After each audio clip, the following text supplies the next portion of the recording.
Jeremy, how wonderful to see you again. How are you this morning? Very well, Marek, and it's always a delight to see you as well. Oh, how kind. Less of the mutual compliments there. So we're here today to talk about chaos. Chaos? Yes, and chaos in business. Yeah. Is there such a thing? There is such a thing. It's a really interesting subject. Now, chaos has its background in mathematics, and I'm not going to go into that, but that has been applied to business. And chaos is about all the external indicators that you can't control as an organisation. So in my industry in banking, you've got interest rates, exchange rates, you've got tariff rates. And how does an organisation deal with that lack of control? So there are a lot of management techniques around predictive planning, scenario planning, that type of thing. And that's really important.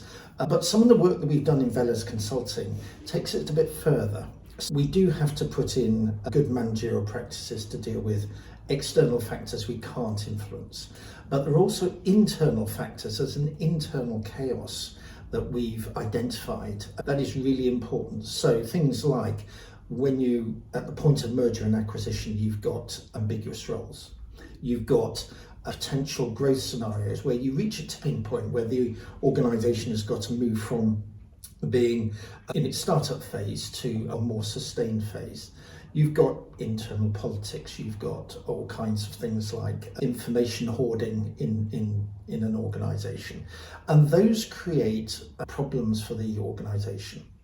So what we do within Veles is we've got a methodology around business design. We explicitly look at the external factors and the internal factors that will scupper a good or operating model, because this is nothing to do with processes and data and technology. It's all to do with the dynamics of how the business works, and it's much more subtle than us dealing with the basics of redesigning the organisation. Fascinating. So is chaos all about external influences, or is it about internal complexities of an organisation and how they may then create challenges and problems in reaching its strategic goals? Yeah, that's interesting. There's a lot of conflating of chaos and complexity in business discussions, and they need to be separated. So chaos is about indicators you can't deal with. Complexity is different. Complexity, there is a valid complexity. You can have just difficult businesses to manage. So rocket scientistry, defence, healthcare, banking, these are all complicated businesses which are very difficult to deal with. You'll have inherent complexity there. It's very easy to layer on top unnecessary complexity. And that's something that as consultants within Veles, we deal with day in, day out. We try and strip out of that complexity from the business as much as we can in the short term, but also in the medium to longer term, we can drive out that fundamental complexity as well. We can make them more simple businesses, but those require transformation changes, etc. There is an intersection between the chaos and the complexity bit, and that does need to be managed. So we've talked about chaos. How do we deal with all those indicators that are external?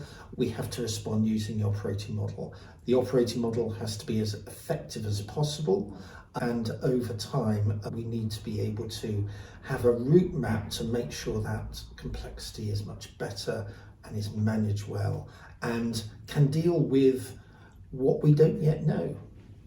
2 years ago, we were not talking about tariffs as the way we're talking about them today. No, absolutely. That's really interesting, actually, because a firm can have a strategy and can ensure that an internal sort of operating model works to ensure that at a micro level, everything's working towards that 3-5 year strategy, whatever it is.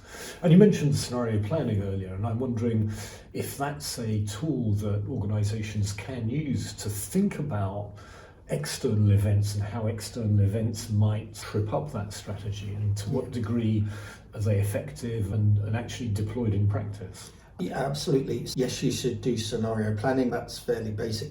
The problem with that is you can go off on all kinds of tangents. You can continue forever and ever. So it's about looking at the top risks in the organisation and planning for those risks and how you mitigate them, rather than every possible thing. The other thing that we have in our industry in banking, we have stress testing. That's a scenario planning, which is quite often done annually now because the regulator insists on it. There's no reason why you can't do that more effectively and with reduced latency and do it almost continuously to be able to model what could happen in the organisation. That's particularly important in market risk. It really is. And market risk colleagues would recognise that. But we're talking about the principle being applied more frequently and more relevantly. So cybersecurity is a great one. What's happened with Mythos recently? You can't plan for that. We have no idea what the results will be in 3-6 months' time with the introduction of Mythos. What we can do is do some scenario planning about how we would deal with that. What do we prepare with now? Who is responsible for what is the extent of the risk that we have, and what are the potential risk opportunities? And that is something that has to be embedded in the organisation. It's not about a one-off event. We have to do that continuously now. Indeed. Fascinating, Jeremy. As well. A topic that we need to keep a close eye on, I think, as we go forward. Absolutely. And Veles does a lot around cybersecurity to address that very notion, because this thing with Mythos and its similar solutions is a tipping point. It's now moved it very firmly into the business and away from technology. It's very firmly moved it to the board and away from the chief operating officer. Absolutely, and it's a question of cascading and compounding effects if things can let them run loose. Absolutely. In an uncontrolled manner. Thanks very much. Pleasure.